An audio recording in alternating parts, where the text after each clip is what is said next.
Welcome to Stand With Survivors, presented by the Victims Advocacy Center, the podcast where we have an honest and supportive conversation about sexual abuse, what it is, how it impacts lives, and what options exist for those who've been harmed. Today, we're giving the mic to Robert Uttaro, a dedicated rape crisis counselor and community educator now in his 18th year of service. Throughout his career, Robert has guided survivors of sexual violence and their loved ones through emotional and spiritual challenges, while also leading workshops that break down the realities of sexual assault and offer strategies for healing and prevention. In this episode, we'll be focusing on an especially vital part of his work, teaching children and young people about consent. By equipping kids early on with these tools like respect, boundaries, and empathy, we can foster a culture that not only supports survivors, but helps reduce sexual violence in future generations. His insights have been shared in national publications, broadcasts, and through his book, To the Survivors, which continues to move and inspire readers around the world. I'm Demi, and today we're having a conversation that is long overdue. Thanks, Robert, for being here. Thank you so much for having me. To start off light, what's something that always makes you smile when you're teaching or working with kids or young people? Oh, the joy on children is special, and I actually love their clothes. Like, little kids' clothes are funny. This little girl has like a picture with a goat and it just says like meh, and I'm like, that's like, my brother would love that shirt. So like, it's just, kids' clothes are funny, and it's just, it cracks me up. I have a 9-year-old cousin who insists on growing his hair out like a mullet, so I really enjoy kids' hair as well. Yeah. But being a community educator, what first opened your eyes to the importance of talking with kids about consent and healthy boundaries? It started a long time ago, because you have to be open to your own possibilities and what you're capable of. And I used to be really scared of kids. I would never want to be around children. I was scared to be around them. And I never thought I never thought I would teach. I mean, I used to work for the government before I was teaching. I can't stand my voice. So I would never thought I would teach. And then I started in rape crisis counseling. And when I first got involved, I would do anything they needed. It didn't matter to me. Like, I literally would clean the toilets. I would make copies. I would do counseling, whatever they wanted, I would do. And over time, I got involved in public education and going to community events. And that changed my life for the better as well. And then you start to see, wait, hold on. There's a value of what you're doing, and people are listening, and people are being opening up now. People are disclosing. People are being educated. People are walking away crying, but they got a brochure of information. Like, that's really powerful stuff. So as I got older and older and older, I would just teach more. And then I'm in the school system, and you start to see things that are happening. So I'm seeing little kids, teenagers, even adults being impacted by abuse or trauma and consent. And consent can be, a little different for like little tiny children. But, even with teenagers, or even looking at curriculum, you're like, well, the curriculum doesn't really talk about rape, but it's mentioned. You're talking about, but you're not really talking about, what are we really doing?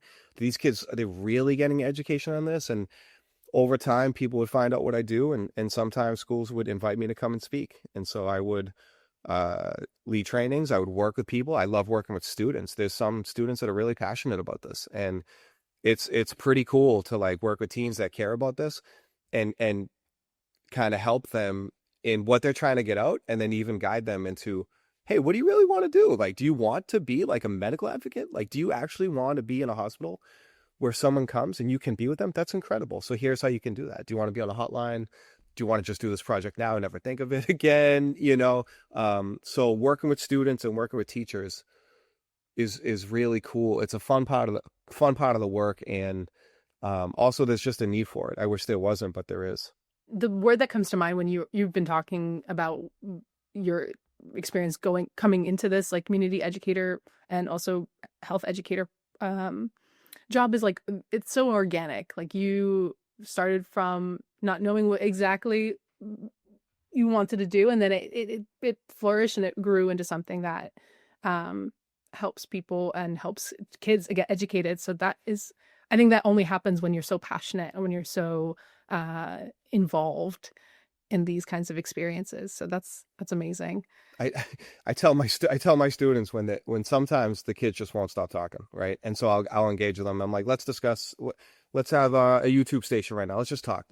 Because I just want to play a game with them, and they won't stop talking. So I'll tell them, I go, I'm a simple guy. I'm a really simple guy. Like, this is like really simple. This is what we need to do, and we're not doing this. So it's like really simple stuff. So I try to tell them that, and I try to talk about these issues in really simple ways that people can grasp them, that they can actually understand it, like truly understand what's being said and what's necessary.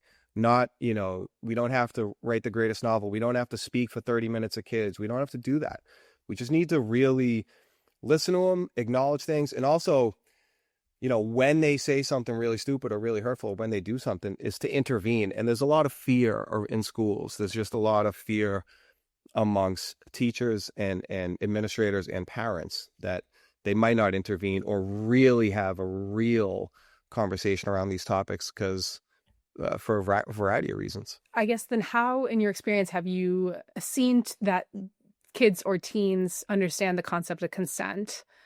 Like, are there common misconceptions that they believe or challenges that come up when talking about consent and boundaries? I think a lot of kids get it. I think a lot of adults get it. And I think there are kids that don't get it. And there are adults that don't get it. I mean, there are adults that do not understand different elements of consent. And so when I try and teach it, it's not just verbal. And even verbal isn't as simple. It's not that simple because people can verbally say the word yes, but they actually don't mean it. And so part of my teachings is trying to teach people and teens, high school students, middle school students, like, what's the body showing? What's the body language? What are their eyes saying? What are their facial expressions? There's all these things involved that you should pay attention to. And I'm not here to tell people what to do with their lives. And I don't tell people, I don't give like moral judgment on like their sexuality. That's not even close to my role in life. And I don't do that, and I will not do that. But like teaching like the truth of what this means, like this is what you all have to understand. It's very powerful. And it's almost strange that we don't, as of now, seemingly agree or understand some of it. I don't understand it.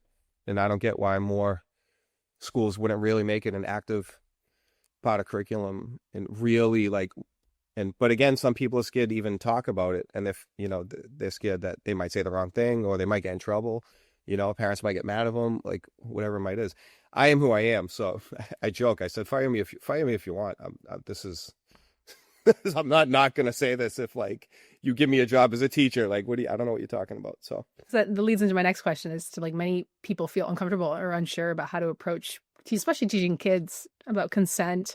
What advice would you give to people about who want to have these conversations at home or with their friends? What's the biggest point you've been able to make with these kids? In my experience with teenagers, getting them to pay attention and being real with them and being honest with them, they appreciate that. The kids aren't stupid. They know when you're fake, and they know when you put some, cheesy video on, and it's like, I can't do it. I can't. It's not in my blood to play cheesy things for real human beings. I just can't do it. Okay. But there's age appropriate ways to do these things too.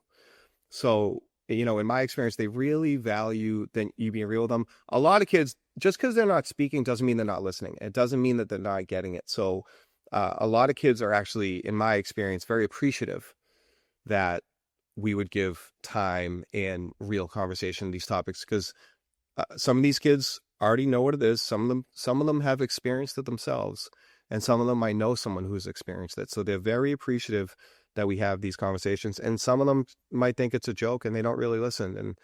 And I can't force you to like really care, right? But I'm trying here to really think of your life and think of your actions and your choices of what you do to people.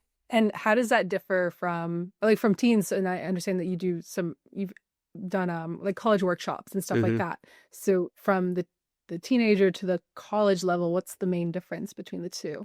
It's similar to college. I remember once we gave a training at a college, and there was like, we walked in and there was like a room of women, and they were so excited that we were there. I mean, they were just like so thankful that we were there. And then you go, that's amazing. That's like, why are you so happy that we're here? That sucks.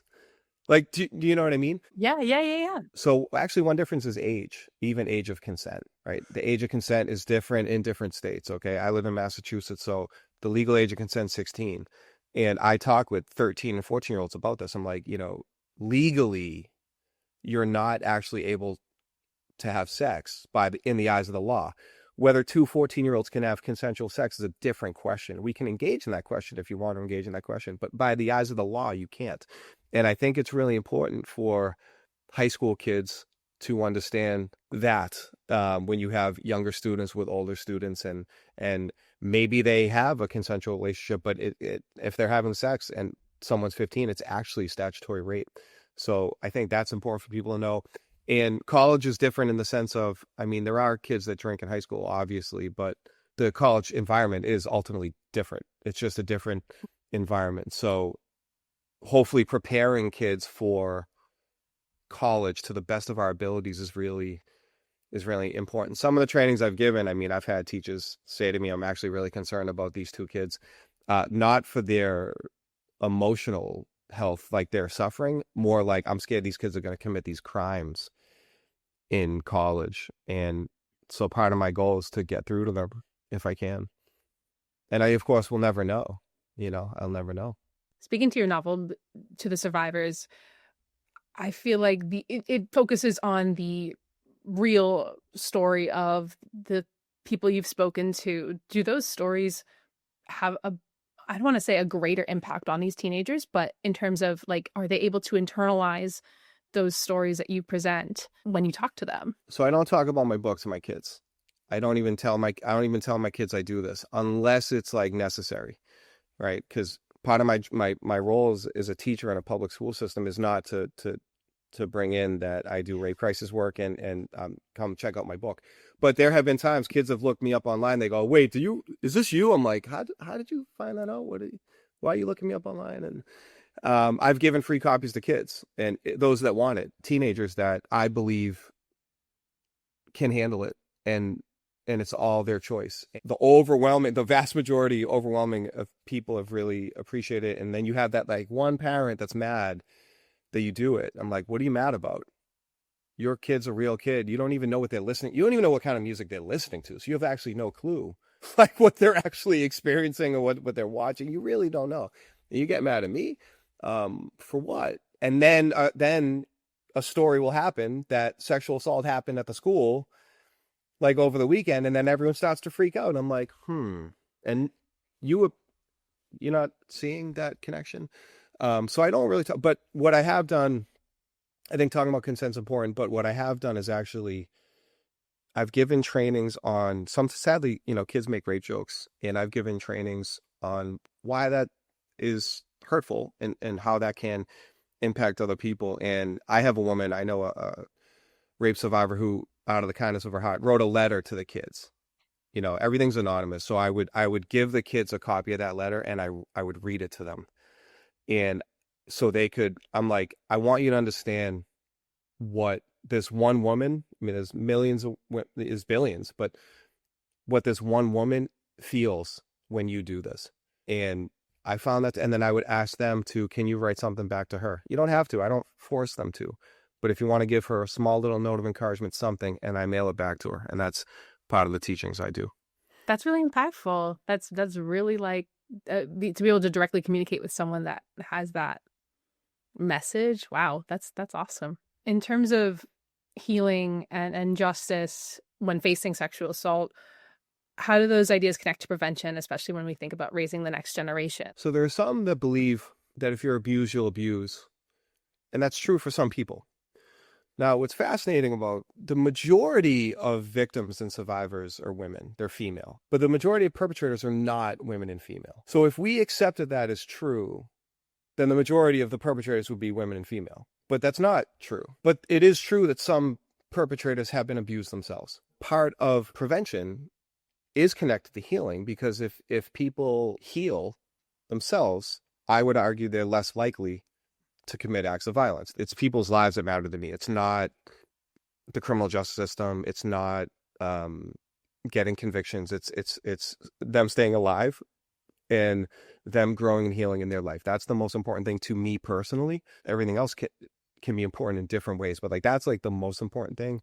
I just think healing is so important, and prevention. Yeah, I hope that with education and with confidence, it's not there's so many connections, and I'll give one example. If you have a woman, or just a woman who's sexually abused, and then she's abused again, and she's abused multiple times, her self-esteem doesn't exist.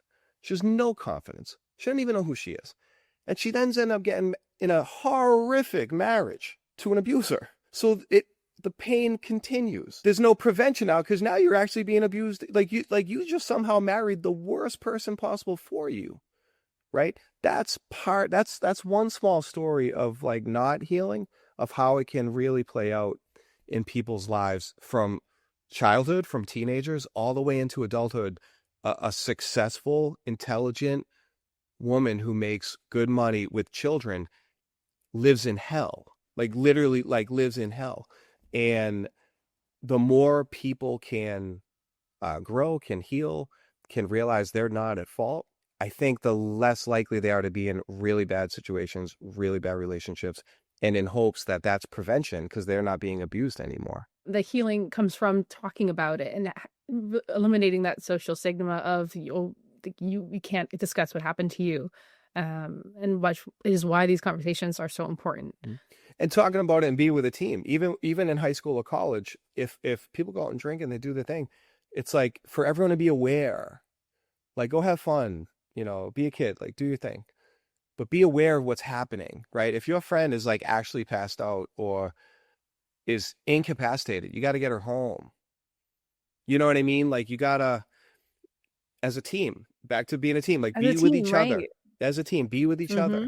If someone's lurking around someone, like pay attention. I was drinking once at a bar, and I'll never forget it. My ex-girlfriend at the time, her friend went to the bathroom. I put my hand over her glass, and this is part of being trained in rape crisis work, which is so helpful. I just remember like putting my hand over the glass, and she came back and was so thankful that I did that, because you just don't know, and that's become part of my life because of what I've chosen to do. But like, I'm not asking everyone to do that, but just be aware of some things around you. And just by being aware, I think we can prevent some things. Absolutely. That's a great point. And just having the knowledge of what are the risks and the I don't know, the occurrences that this world has, but to have the foresight to say, oh, you're going to the bathroom. Okay, I got you. I'm going to protect what I can while you're out. And then I'm sure that person would do the same for you, because it takes a village, and you're right, it is a team to go out and have a fun night. That's the goal. The goal isn't anything else. And I'm talking about girls, but like you got, for the sake of argument, a bunch of guys going out, hanging out. They're going out, they want to get drunk, have at it, man. But you don't have to go commit rape. So like, even if someone is saying something, like men should be helping men. We should be like, yes, what are you doing, dude? What are you talking? Like, oh, you like her, go for it. But she doesn't want to date you. She said no. And if the answer is yes, maybe you two will get married one day. Who knows? But she's into you or she isn't. It's very simple. All right, and that comes back to the education about consent and understanding body language. And that's not something that you can learn overnight. And that's something that you learn throughout your life. Are there any stories in particular of maybe the ones that mentioned in your book of impacts that kids have for the next generation, of maybe something you've seen where a child is impacted by sexual abuse in the early stages, but is able to reach out, get support from their community in order to heal and to move forward in their journey for the rest of their life? Is there any specific example you'd like to share? I see so many different sides of it. So I see a girl who is lovely, amazing. All of a sudden something happened. All of a sudden she's doing bad in school. She's super depressed. What's wrong with this kid? I'm like, what do you mean? It happened to her? What do you mean? Isn't she doing great in school? She was always great in school. What do you mean? What happened? She discloses after I give a training on rape jokes. And you go, when did that happen? And it's like, oh, wow, at roughly the same time, her whole life completely changed. And you see the downside of it, where I hope that she's better now, but I, of course, don't know that. And she sees the suffering. But on the flip side, you do see kids that heal, that grow, that are active. What's so special about the youth is their energy and their intelligence. I've seen amazing trainings given by high school kids on human trafficking. I mean, these kids like nailed it. If you can help through their like insecurity, right? Like if you can break through kids' insecurity, help them to be confident, help them to feel strong, and show an interest in the things they're passionate about. That's part of being an effective teacher, in my opinion. It's not about test scores. It's about things like that. So to really do that and see where they go, it's incredible. So yeah, seeing kids like reach out and be like, I want to get active. I've seen kids that want to get involved with the younger grades, that like high school kids now want to actively teach in the younger grades of middle school. I'm like, that's incredible. What are the adults doing to make that happen? And if they're not making it happen, then shame on them. Because it starts with a conversation and support and facilitation that all leads back to helping the community grow and learn. Yeah. I mean, arguably, the younger we learn things in age appropriate ways, of course, the better we will become. Parents and teachers being afraid to have these conversations hinders the growth and the development of a community, because those conversations need to start early. Yeah, it does. And we can't be in denial. We shouldn't be in denial of our children, of our community, what's really happening, what's the need. And it's not just sexual abuse. There's so many needs. I mean, there's so many, problems. But to not be in denial and not discussing it or not acknowledging it doesn't mean it's not there. I think I would argue we're doing more damage. Right, by not. But that the community doesn't need to start from scratch. There are so many people already in other communities, maybe even the next neighborhood, having those conversations, facilitating those resources, that no one needs to start from scratch. Again, no one's alone in these conversations. They just need to be had so that people can grow and heal and pursue whatever they want to pursue. We need to be listening to people. We need to be listening to our kids. Okay. If we're not even listening, we're missing it. So we need to listen to people, and we need to create, not a cliche term, just like truly a safe environment, a safe space where they can genuinely express whatever's going on inside of them. And that's what I believe adults need to do. And many things we should be doing. Like that's one of the things we should do is really listen to people. And oftentimes kids help kids better than adults can help kids. They're friends helping each other. And I think that's really special. So yeah, there's tons of stories, but yeah, kids helping kids is someone has to do it, Yeah. Well, that's a special connection. That's someone that would be able to speak to exactly what they would be able to understand and how to take what they learn and move forward with it. If people want to learn more about your work and your novel, where can they find you? You can check out my website, robertuttaro.com. The books of the survivors are on my website. It is free on my website, and it is on Amazon, Barnes & Nobles, and other online retailers. If you're interested, check it out. And if it's too much, please don't pick it up. It's completely up to you. Just know it exists and know that many resources are out there for what you need. Amazing. Thank you so much for joining us today, Robert. Thank you for having me. If you or someone you know has experienced abuse, just know this: you are not alone. There are real steps you can take, and support is out there. We'll drop some helpful links, including the resources from the Victims Advocacy Center, in the show notes. And we'll catch you next time on Stand With Survivors.